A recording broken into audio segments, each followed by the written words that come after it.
ඔස්ට්‍රේලියාව සහ ශ්‍රී ලංකාව අතර ආයෝජකයන්, වෘත්තිකයන්, ඒ වගේම ව්‍යවසායකයන් එකට සම්බන්ධ කරන ප්‍රධාන වේදිකාවක් ලෙස ඔස්ට්‍රේලියා ශ්‍රී ලංකා බිස්නස් ෆෝරම් අති විශාල සේවාවක් සිදු කරමින් සිටිනවා. ඉතින් ශ්‍රී ලංකාව සහ ඔස්ට්‍රේලියාව අතර ආර්ථික සහ වෘත්තීය සම්බන්ධතා ශක්තිමත් කිරීමේදී එහි භූමිකාව බලපෑම ඒ වගේම අනාගත දැක්ම පිළිබඳ අවබෝධයක් ලබා ගැනීමට අපි සම්බන්ධ කරගත්තා ඔස්ට්‍රේලියා ශ්‍රී ලංකා බිස්නස් ෆෝරම් නායකත්ව කණ්ඩායම. ඉතින් අද අප සමග එකතු වෙනවා ඔස්ට්‍රේලියා ශ්‍රී ලංකා බිස්නස් ෆෝරම් සභාපති මනෝ අමුණුගම මහතා, ඒ වගේම භාණ්ඩාගාරික වෛද්‍ය නලින් ප්‍රියදර්ශන මහතා, ඒ වගේම විධායක කාර්ක සභික මොහාන් පෙරේරා මහතා. බොහොම ස්තුතියි අද අපිත් සමග සම්බන්ධ වුණාට. මනෝ අමුණුගම මහතා, මම මුලින්ම හැරෙන්නම් සංවාදය ආරම්භ කරමින් ඔබ දිසාවට ප්‍රේක්ෂකයන්ට ඔබව හඳුන්වා දෙන්න, ඔබේ සභාපති ලෙස ඔබේ භූමිකාව, ඒ වගේම ඔබේ ව්‍යාපාරික පසුබිම පිළිබඳව කෙටි හැඳින්වීමක් කරන්න. ස්තුතියි. පළවෙනිම ස්තුතිවන්ත වෙනවා මේ වගේ ඉන්ටර්වියු එකට අපිව සහභාගී කරවීම ගැන. මම ව්‍යාපාරිකයෙක්. 2002 සිට මේ වෙනකන් ඔස්ට්‍රේලියාවත් නිව්සීලන්ඩ් වලත් ව්‍යාපාර කරන ව්‍යාපාරිකයෙක්. මේ බිස්නසස් කීපයක් තියෙනවා එක එක ඒරියාස් වල. property maintenance, landscaping and engineering, imports, exports and travels. හොඳයි. එතකොට ඔස්ට්‍රේලියා ශ්‍රී ලංකා බිස්නස් ෆෝරම් හි සභාපතිවරයා ලෙස මොන වගේ කාර්යභාරයක්ද ඔබ ඉටු කරන්නේ? මගේ මූලික කාර්යභාරය තමයි මේ ඔස්ට්‍රේලියා දැන් මේ අපේ ඉන්න එක්සිකියුටිව් කමිටි එකත් මේ ගෲප් එකත් ඒ දිශාවන් වලට යොමු කිරීම. නමුත් මෙතනදී මම කියන්න කැමතියි මේක ඇත්තටම මේ සාමූහික ප්‍රයත්නයක්. මේ එක්සිකියුටිව් කමිටි එක මම මෙතනදී කියන්නම් අපි කොහොමද පටන් ගත්තේ කියන එකත් හැඳින්වීමක් ඉතා ඉක්මනින් මම දෙන්නම්. අපේ ඉතිහාසය එච්චර දීර්ඝ නැහැ. අපි ගිය අවුරුද්දේ අගෝස්තු මාසේ මේ බිස්නස් ෆෝරම් එක ඉනිෂියේට් කරුවේ. මේ 20 මෙම්බර්ස්ලා 20යි හිටියේ. අද ඒ 20 දෙනාම අපි එක්සිකියුටිව් කමිටි එකේ ඉන්නවා. සමාජිකයන් ඉන්නවා 150කට වඩා වැඩි. මේ එක්සිකියුටිව් කමිටි එක තමයි අපි ඇත්තටම ස්ට්‍රෙන්ත් එක. ඒකේ ඉන්නවා ප්‍රොෆෙෂනල්ස්ලා මේ එක එක මේ various මේ ඩිපාර්ට්මන්ට් ඩිවිෂන්ස් වල ප්‍රොෆෙෂනල්ස්ලා ඉන්නවා. එක්සැම්පල් එකකට ගත්තොත් ඇග්‍රිකල්චර් සෙක්ටර් එකේ, health sector, logistics, imports, exports, then dairy products a section එකේ, accounting, tourism and hospitality and tourism. ඒ හැමෝගෙම මේ එකතුවක් තමයි මේ ඔස්ට්‍රේලියා ශ්‍රී ලංකා බිස්නස් ෆෝරම් කියන්නේ. මොකද්ද මූලික අරමුණ ඔස්ට්‍රේලියා ශ්‍රී ලංකා බිස්නස් ෆෝරම් ස්ථාපනය කිරීමේ? මූලික අරමුණ ගැන කතා කරනකොට මට පොඩ්ඩක් අපේ ටිකක් අතීතයට යන්න වෙනවා. ඔයාලට මතකද දන්නේ මේ දැනට අපේ රටේ ශ්‍රී ලංකාවේ ජනාධිපති අනුර කුමාර දිසානායක එයාගේ පළවෙනි සංචාරය ඔස්ට්‍රේලියාවට. ඔහු මේ ඔස්ට්‍රේලියාව සංචාරයෙන්ද ප්‍රථම අපි ව්‍යාපාරිකයන් කීප දෙනෙක්ව කන්ටැක්ට් කරුවා. කන්ටැක්ට් කරලා මේ එයාට ඕනෙකම තිබ්බා ලංකාවේ ඔස්ට්‍රේලියාව තුළ ව්‍යාපාර කරන කීප දෙනෙක්ව හම්බෙන්නත් ඒ ව්‍යාපාරික ස්ථාන නරඹන්නත් සහ මේ ඔස්ට්‍රේලියාවේ මේ ඇග්‍රිකල්චර් කෘෂිකර්මයට අදාළ ෆාම් එකක් බලන්නත් ඒකත් එයාගේ එක රික්වයර්මන්ට් එකක්. මොකද එයා ඇග්‍රිකල්චර් මිනිස්ටර්ලා හිටියා බහු ගොඩක් කාලයකට පෙර. මේ ඉතින් මේ මට මතකයි ඒ ප්‍රෝග්‍රෑම් එක අපි පටන් ගත්තේ උදේ 7ට රෑ 10:00 අපි මේ ප්‍රෝග්‍රෑම් එක ඉවර වෙනකොට එතකන් මුළු දවසක්ම එයා මේ අපිත් එක්ක ස්පෙන්ඩ් කරුවා. එතනදී ඔස්ට්‍රේලියා ව්‍යාපාරය ගැන තියෙන ප්‍රශ්න මොනවද එකට කරන ව්‍යාපාරය වගේ හොඳ අවබෝධයක් එයා ලබා ගත්තා. ඒ වගේම මම මෙතනදී කියන්න කැමතියි මම ඔස්ට්‍රේලියාව ඇතුළත මට හම්බුණ පළවෙනි ශ්‍රී ලාංකික දේශපාලඥයා තමයි අනුර කුමාර දිසානායක. දැන් මම අවුරුදු 24ක් බිස්නස් කරනවා. ඒ වෙනකම් ලංකාවේ පොලිටිෂියන්ස්ලා ඇවිල්ලා තියෙන අනන්ත ඔස්ට්‍රේලියාවට. නමුත් ඒ කිසි කෙනෙක් මේ අපිව නිකන්වත් මේ කන්ටැක්ට් කරලා නැහැ. එනවා කොක්ටේල්ස් පාටිස් දානවා, ඩිනර් ෆන්ක්ෂන්ස් තියෙනවා, යනවා ඒ කට්ටිය. මෙයා විතරයි ෆස්ට්. අනිත් එක මෙයා තමයි ෆස්ට්ම politicians අපිව encourage කරුවේ ලංකාවේ invest කරන්න. ඒත් එක්ක මට මතකයි අවසානයේ කීප එකක් තමයි දැන් ඔකට හොඳ ටීම් එකක් ඉන්නවා මෙතන. මේ ඇයි ඔකට පටන් ගන්න නැත්තේ ගෲප් එකක්. කවුරු බලයට ආවත් කමක් නැහැ. මේ කාලේ තමයි ඔකට ලංකාවට උදව් කරන්න දෙන හොඳම කාලේ. ඔකට ගෲප් එක ෆෝම් කරන්න පුළුවන් කාලෙක මේ ඒකෙන් රටට සේවයක් කරන්න කියලා. ඉතින් ඔය අදහස අපේ ඔළුවේ තිබ්බා. ඒකල තමයි අපි ඊට පස්සේ හිතුවේ ගිය අවුරුද්දේ අපි ඔක්කොම අපි මේ 20 දෙනාටම අපි කතා වෙලා මේ හිතුවේ right okay this is the මේ තමයි හොඳම කාලේ කියලා අපිට බිස්නස් ෆෝරම් එකක් පටන් ගන්න. මේ ඒ විදිහේ තමයි අපි මේ බිස්නස් ෆෝරම් එක ඉනිෂিয়েට් කරුවේ. එතකොට මොනවද ඔබ ඔස්ට්‍රේලියා ශ්‍රී ලංකා බිස්නස් ෆෝරම් අරමුණු කරගත්ත ප්‍රධාන ඉලක්ක ඔස්ට්‍රේලියාවට සහ ශ්‍රී ලංකාවට ප්‍රතිලාභ ලබා ගැනීමට? මේකෙදි මූලික මේ පරමාර්ථය තමයි ලංකාවේ ඉකොනොමි එක මේ ඩෙවලොප් කරන එක. ඒක තමයි නම්බර් 1 මේ අපේ අරමුණ. ඉතින් ඒ ඉකොනොමි එක ඩෙවලොප් කරන්නේ කොහොමද? එකක් තමයි ඉම්පෝර්ට්ස් ලංකාවේ දියුණු කරන්න එකත් මේ ඉන්වෙස්ට්මන්ට්ස් පැත්ත දියුණු කරන එකත්. ඉතින් අපි බිස්නස් ෆෝරම් එකක් හැටියට ලංකාවේ ඉන්වෙස්ට් කරන්න කැමති අය ශ්‍රී ලාංකිකයනුත් මේ ශ්‍රී ලංකන් ව්‍යාපාරිකයන් සහ ව්‍යාපාරික නොවන ලංකාවේ ඉන්වෙස්ට් කරන්න කැමති අය අපි එන්කරේජ් කරනවා. එතකොට ඉන්වෙස්ට්මන්ට් එකක් කරනකොට මේ සමහරට එන හැමෝටම එනවා එක එක ප්‍රශ්න. මොකද තාම ලංකාවේ අර මේ සිංගල් වින්ඩෝ කියන concept එක නැහැ. ඒ සිංගල් වින්ඩෝ කියන concept එක develop වෙලා තිබ්බනම් ඇත්තටම හරි ලේසි ව්‍යාපාරිකයෙකුට ඉන්වෙස්ට් කරන්න. නමුත් ඒක නැති නිසා යම් යම් ප්‍රශ්න තියෙනවා. අන්න ඒ ප්‍රශ්න වලට තමයි අපි මැදිහත් වෙන්නේ ඉන්වෙස්ටර් කෙනෙකුට. ඒත් එක්ක මම කියන්න කැමති ඉන්වෙස්ට් කෙනෙකුට මේ අපි කියන්නේ ලොකු මුදල් මේ මිලියන් ගණන් ඉන්වෙස්ටර්ස් ඉන්වෙස්ට් කරන්න එහෙම පුළුවන් නම් හොඳයි. එහෙම නැත්නම් මේ අවම මුදල් even 100,000 Australian dollars වලින් ඉන්වෙස්ට් කරන්න කැමති කෙනෙක් ඉන්නවා නම් ඉස්සෙල්ලාම ප්‍රොජෙක්ට් ප්ලෑන් එකක් හදාගන්න, තමන්ගේ කම්පැනි එක රෙජිස්ටර් කරගන්න, ඊට පස්සේ මේ රිසර්ච් එකක් කරලා බලන්න මොනවටද ඉන්වෙස්ට් කරන්න, ඒක කොහොමද මාකට් කරන්නේ. අන්න ඒ වගේ දේවල් වලට අපිට එයාට අදහස් සහ උපදෙස් දෙන්න පුළුවන්. මොකද ඒ හැම එක්ස්පර්ට් කෙනෙක්ම මේ අපේ ගෲප් එකේ ඉන්න හින්දා. ඒ වගේම ඉම්පෝර්ටර්ස්ලට. ඉම්පෝර්ට් කරන අයටත් අපි කියන්නේ පුළුවන් තරම් මේඩ් ඉන් ශ්‍රී ලංකන් ප්‍රොඩක්ට්ස් බලන්න. ඒක හැමෝටම කරන්න පුළුවන්. මේ ව්‍යාපාරිකෙක්ම වෙන්න ඕනේ නැහැ. හැබැයි මම පෞද්ගලික කරන ඉල්ලීමක් තමයි දැන් හැමෝම කරන එකක් නොකර ඊට වඩා වෙනස් දෙයක් කරන්න. ඒ වගේම එක ස්ටෙප් එකක් ඉදිරියට ගිහිල්ලා අපේ කමියුනිටි එක ඇතුලේ තමන් ඉම්පෝර්ට් කරන ප්‍රොඩක්ට් එක ප්‍රොමෝට් කරන්න try කරන්න නැතුව පොඩ බලන්න try කරන්න මේ ඔස්ට්‍රේලියන් කමියුනිටි එකට. එතකොට තමයි අපේ නම ලෝකෙ හැමතැනටම ගෙනියන්න පුළුවන්. ටිකක් අමාරුයි මේ වැඩේ. නමුත් අපි ඔක්කොම එකතු වෙලා අපි උත්සාහ කළොත් ඒක බැරි වෙන්නේ නැහැ ලංකාවේ. sorry ඔස්ට්‍රේලියාව තුල. හොඳයි. අපි මීළඟට යොමු වෙමු භාණ්ඩාගාරික දොරයට පනපවන වෛද්‍ය නලින් ප්‍රියදර්ශන මහතා වෙතට. ඔබේ භූමිකාව මොකද්ද ඔබේ සංවිධානය ඇතුලේ? ඒ වගේම අපිට පැහැදිලි කරන්න ඔබේ වෘත්තීය හා ව්‍යාපාරික පසුබිම පිළිබඳවත්. මගේ නම නලින් ප්‍රියදර්ශන.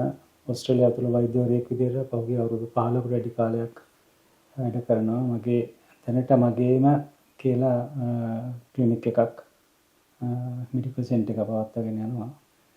ඉතින් ඔස්ට්‍රේලියා ශ්‍රී ලංකා බිස්නස් ෆෝරම් එකේ භාණ්ඩාගාරික හැටියට මට තියෙන වැඩ කොටස එහිට ඒ පැමිණෙන මුදලුත් එයින් පිටත් වෙන මුදලුත් එළියට යන මුදලුත් වෙන වගකීමක්. ඒක කෙසේද සිද්ධ වෙන්නේ?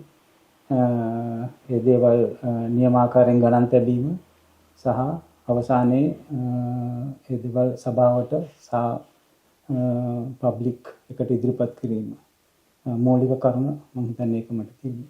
හොඳයි. අපි කියනවා ෆයිනෑන්ෂල් ට්‍රාන්ස්පරන්සි. එහෙම නැත්නම් මූල්‍ය පාරදර්ශීතාවය. එහෙම නැත්නම් වගවීම. ඔබ කොහොමද මේ දේවල් ඔබේ සංවිධානය තුළ තහවුරු කරගන්නේ?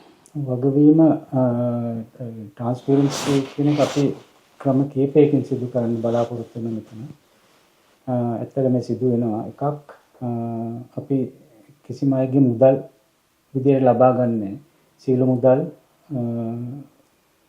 බැංකු හරහා තැන්පත් විය යුතුයි. එතකොට ඒ වෙනුවෙන් වෙනමම ලේඛනගත වීමක් තියෙනවා. ඊට අමතරව මේක ඕස්ට්‍රේලියාව තුළ ස්ථාපිත කරපු ඕගනයිසේෂන් එකක් නිසා අපි ඕස්ට්‍රේලියාවේ නීතියට බැඳී සිටිනවා වසර අවසානයේ සීලු ගිණුම් ඕස්ට්‍රේලියානු රජයට ප්‍රකාශ කරන්න. ඊට අමතරව අපේ ගෲප් එක තුළම අභ්‍යන්තර ස්මෝල් ස්කේල් එකේ ඔඩිට් සිද්ධ වෙනවා. ඒ දේවල් වලින් සැරින් සැරේ ඒ කියන්නේ අපි රැස් වෙන අපි මාසයකට සැරයක් රැස් වෙන හැම මාසෙකම සැරින් සැරේ අපි දේවල් සභාවට ඉදිරිපත් කර යුතුයි.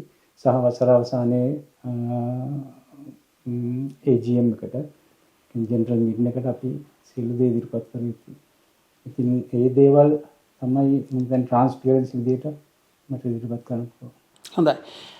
එතකොට ඔබේ සංවිධානයේ සමාජිකත්වය වැඩි දියුණු කර ගැනීම සඳහා ඉදිරි සැලසුම් තියෙනවද? එහෙම නැත්නම් වෙනම උත්සව සංවිධානය කිරීම පිළිබඳව ඔබ හිතලා තියෙනවද? ඔව්.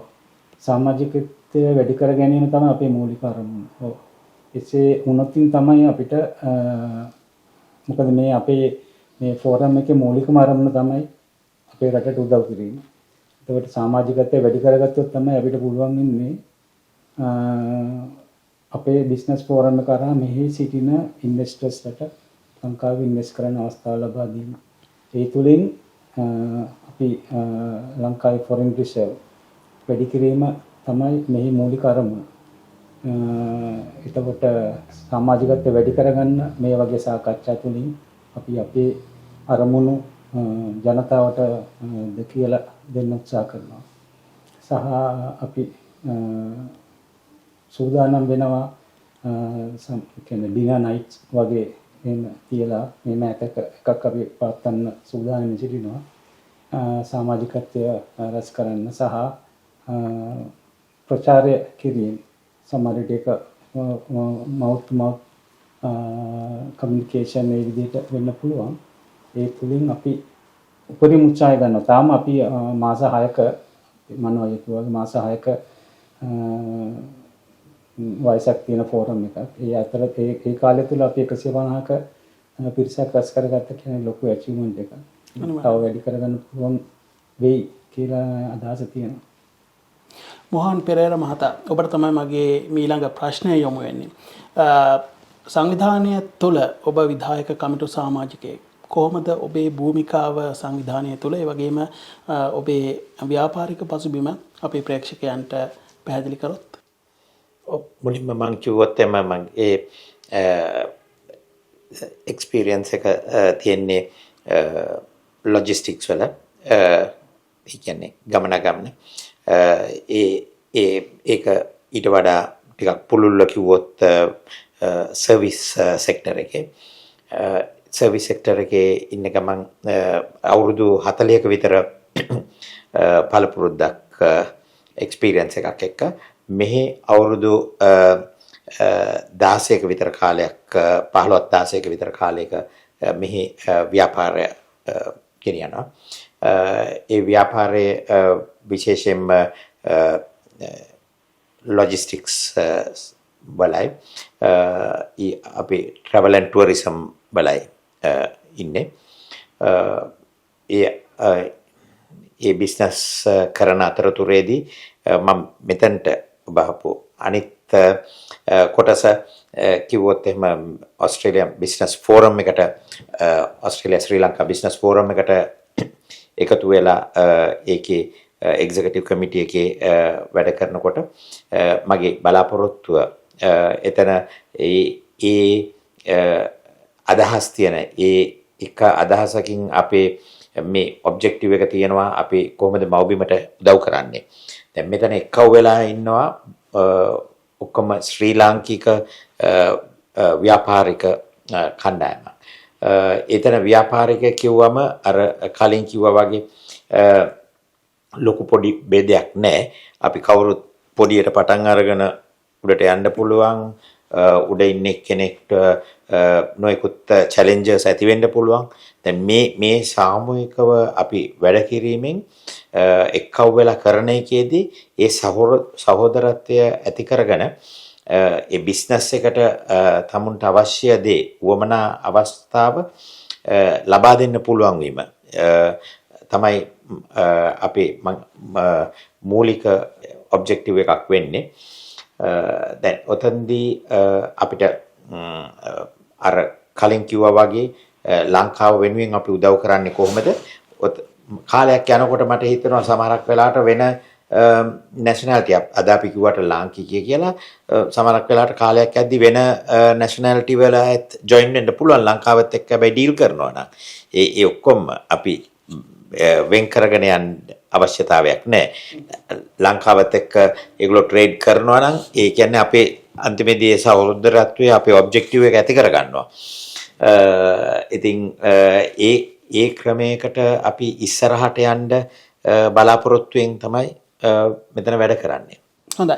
මොන වගේ සහයක්ද මොන වගේ වටිනාකමක්ද ඔබ ලබා දෙන ඔබේ සමාජිකයන්ට ඕස්ට්‍රේලියාව හා ශ්‍රී ලංකාව අතර ආයෝජනය කරන්න බලාපොරොත්තු වෙන වෙළඳාම් කරන්න බලාපොරොත්තු වෙන සමාජිකයන්ට? ඔව්. කලින් අපේ සභාපති මනෝ කිව්වා වගේ එතන අපේ නොයෙකුත් වෘත්තීන් වල අය මෙතන ඉන්නවා.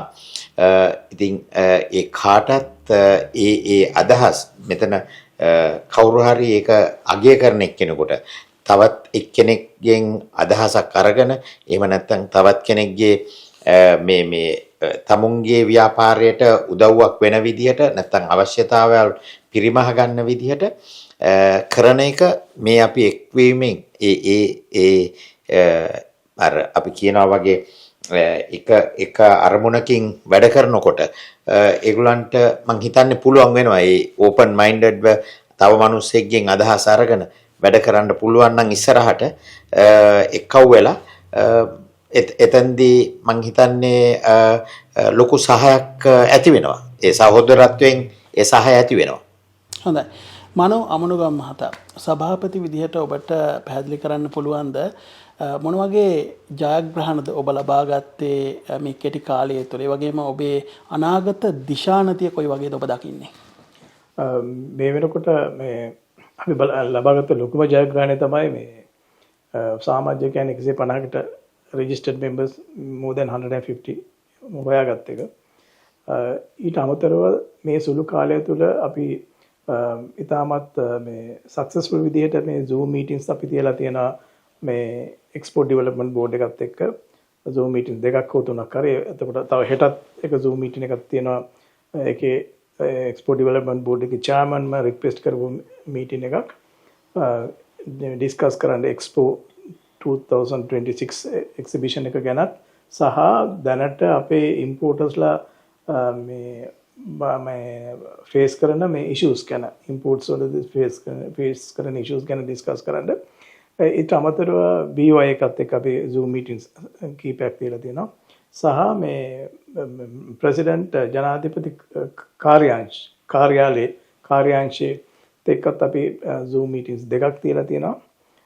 මේ ඊට අමතරව ඒ කට්ටිය අතරම මම හිතන්නේ අපි වෙනුවෙන් මේ කට්ටිය allocate කරලා තියෙනවා මේ කාර්යාංශයේ ඉන්න senior members ලා තුන්දෙනෙක් අපි වගේ මේ groups වල මොන හරි ප්‍රශ්න තියෙනවා නම් සාකච්ඡා කරන්න.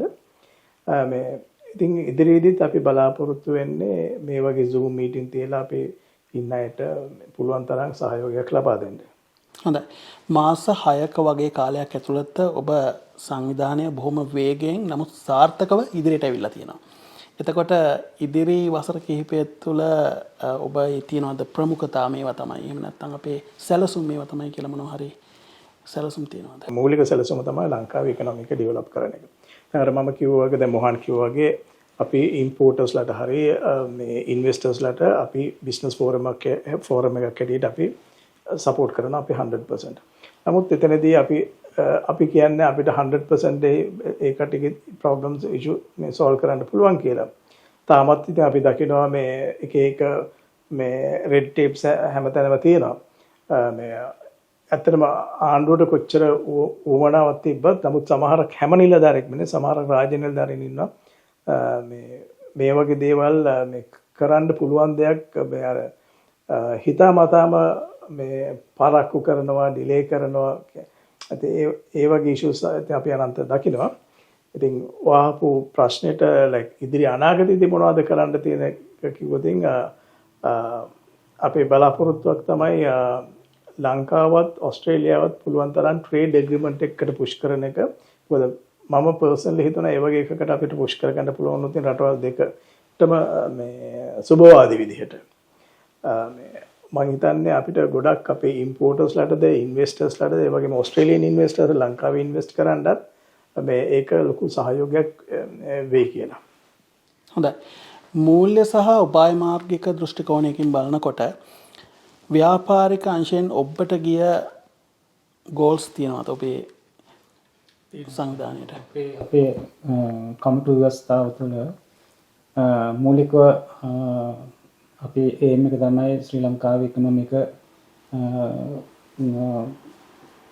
උත්සාහ තියන්න පුළුවන් හැකි දේවල් අපිට කරන්න පුළුවන්. දෙවැනි කරුණ තමයි කමියුනිටි වයිස් අපි තියෙනවා චැරිටි ඇක්ටිවිටීස්. ඉතින් එහෙම එක චැරිටි ඇක්ටිවිටි එකක් තමයි මෑතක සිදුණු ගංගාතුර නිසාවෙන් හලාවත දිස්ත්‍රික් රෝහල ගොඩක් අපදාවට පත් වුණා. ඒකට අවශ්‍ය කරන සමහර වෛද්‍ය උපකරණ ලබා දීම අපි විසින් සිදු කරනු ලැබුවා. ඒ දේවල් ඔවුන්ට නොදුරු දිනේදී ලැබෙයි කියලා අපි බලාපොරොත්තු වෙනවා. ඉතින් ඊට අමතරව ඕස්ට්‍රේලියාවේ ඉන්න ප්‍රජාවේ සමහර සුබ සාධන අවශ්‍යතාව වෙනුවෙන් ශ්‍රී ලංකාවේ සිටින සමහර ප්‍රජාවගේ සුබ සාධන අවස්ථාව වෙනුවෙන් අවස්ථාව ලැබෙන විටදී පිටවීමට උදව් කිරීමට අපේ ව්‍යවස්ථාවේ සඳහන් වෙලා තියෙනවා. තාම අපි මාස 6ක පමණක් වාසය ඇති ඕගනයිසේෂන් එක ඉදිරියේදී ඒ දේවල් සිදු වෙයි. මොහන් පෙරේරා මහතා, මෙම වැඩසටහන නරඹන කිසියම් කෙනෙකුට අවශ්‍යතාවයක් වුණොත් ඔබේ සංවිධානය සහ සම්බන්ධ වෙන්න මොන වගේ අවස්ථාවක්ද තියෙන්නේ? කොහොමද සම්මත වෙන්නේ? බොහොම හොඳ ප්‍රශ්නයක්. ඒක තමයි අපේ තියෙන ලොකු බලාපොරොත්තුවක්. මේ බොහොම කෙටි කාලයක ඕගනයිස් වෙච්ච ඇසෝසියේෂන් එකක් නැත්නම් බිස්නස් ෆෝරම් එකක් හැටියට මාස 6ක කාලෙක අපේ බලාපොරොත්තුව තව වැඩිපුර අපිත් එක්ක ජොයින් වෙන්න. එතෙන්දී අපේ වෙබ්සයිට් එක මෙතන අපි ස්ක්‍රීන් එකේ අපි දාන්න. එතකොට එතෙන්දී ඒ වෙබ්සයිට් එකට ඇවිල්ලා එතනින් ඇප්ලිකේෂන් එකක් ඩවුන්ලෝඩ් කරගෙන අපිත් එක්ක සම්බන්ධ වෙන්න පුළුවන්. මේ ඇසෝසියේෂන් එකේ ජොයින් වෙන්න අපිත් එක්ක. හොඳයි. මේ ප්‍රශ්නේ මම යොමු කරන්නේ ඔබ තිදෙනාටම. අපිව නරඹන බොහෝ දෙනෙක් ඉන්නවා මේ වෙලාවේ. මොන වගේ පණිවිඩයක්ද ඔබට දෙන්නට අවශ්‍ය ඕස්ට්‍රේලියාවේ ජීවත් වුණු ශ්‍රී ලාංකීය ප්‍රජාවට, ඒ වගේම ඕස්ට්‍රේලියාවේ ව්‍යාපාර හිමි ප්‍රජාවට මොන වගේ පණිවිඩයක්ද දෙන්න අවශ්‍ය ඔබේ සංවිධානය හා සම්බන්ධ වීමට හිතාගෙන ඉන්නවනම්? අර මොහන් කිව්වා වගේ අපි හැමෝටම රික්වෙස්ට් කරන්නේ ව්‍යාපාරිකයන් ශ්‍රී ලාංකික ව්‍යාපාරිකයන් සහ ව්‍යාපාර නොකරන උනත් කමක් නැහැ ලංකාවේ ඉදිරියේදී ඉන්වෙස්ට්මන්ට් එකක් කරන්න බලාපොරොත්තු වෙලා ඉන්න අය හරි අපිත් එක්ක ජොයින් වෙන්න. අපේ වෙබ්සයිට් එකට ගිහපුවාම ඒකේ තියෙනවා ලින්ක් එකක් මේ membership එක කොහොමද ගන්න කියන එක. මොකද ඒ කට්ටියගේ මේ අපි අන්‍යෝන්‍ය සහයෝගයෙන් වැඩ කරනවා වගේම අපිට ඒ කට්ටියගේ අදහසුත් මේ වෙලාවේ හරි වැදගත් හැමෝගෙම. මොකද මේක කලෙක්ටිව් මේ වැඩක්. මේක කොහොම එකමුතුවකින් වෙන සිද්ධ වෙන දෙයක්. ඉතින් මේක අපි 20 දෙනා විතරක් මේ මැනේජ් කරන එකක් නෙවෙයි. මේක ශ්‍රී ලාංකිකයන්ට අයිති ගෲප් එකක්. ඉතින් අපිත් එක්ක ජොයින් වෙන්න මේ ඉදිරියේදී අපි තව බලාපොරොත්තු වෙනවා මේ වෙනත් මේ ඉන්ටර්නැෂනල් අනිත් මේ ශ්‍රී ලංකන් ෆෝරම්ස් උත් එක්ක ජොයින් වෙන්න සහ ඕස්ට්‍රේලියාව තුල තියෙන අනිත් කමියුනිටි මේ බිස්නස් ෆෝරම්ස් එක්ක මේවලා ජොයින් වෙලා ග්ලෝබල් මේ බිස්නස් ෆෝරම් එකක් හදලා ඒකෙන් පුළුවන් තරම් ලංකාවට උදව් කරන්න. හොඳයි. කෙටි කාලයක් ඇතුළත ජයග්‍රහණ රාශියක් අත්පත් කරගත් ඕස්ට්‍රේලියා ශ්‍රී ලංකා බිස්නස් ෆෝරම් ඔබ සියලු දෙනාටම අපි සුබ පතනවා. ඒ වගේම ස්තුතිවන්ත වෙනවා අද අපත් සමග මේ සංවාදයට එකතු වීම සම්බන්ධයෙන්. අද අපි සංවාදයට එකතු කරගත්ත ඕස්ට්‍රේලියා ශ්‍රී ලංකා බිස්නස් ෆෝරම් නායකත්ව කණ්ඩායම සභාපති මනෝ අමනුගම මහතා, ඒ වගේම භාණ්ඩාගාරික වෛද්‍ය නලින් ප්‍රියදර්ශන මහතා, ඒ වගේම විධායක කාර්ක සභික මොහන් පෙරේරා මහතා. බොහොමත්ම ස්තුතියි.